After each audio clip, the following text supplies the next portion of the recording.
Update India TV, हर खबर सच्चाई। मोहदा येथील सुभाष खारकर यांच्या जोटिंगधरा या शिवारातील शेतात वीज कोसळून शेतकऱ्यांच्या गोठ्याला आग।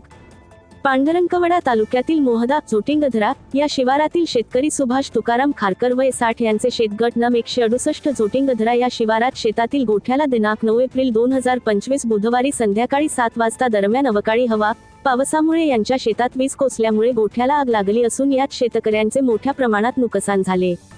यात स्प्रिंकलर पाईप 30 नग, स्प्रिंकलर नोझल 8 नग, स्प्रे पंप 02 नग, लाकूड फाटा 10 नग, रासायनिक खत 10 बॅग, 3 पत्रे 20 या वस्तू व शेतीचे जळून खाक झाले आहे।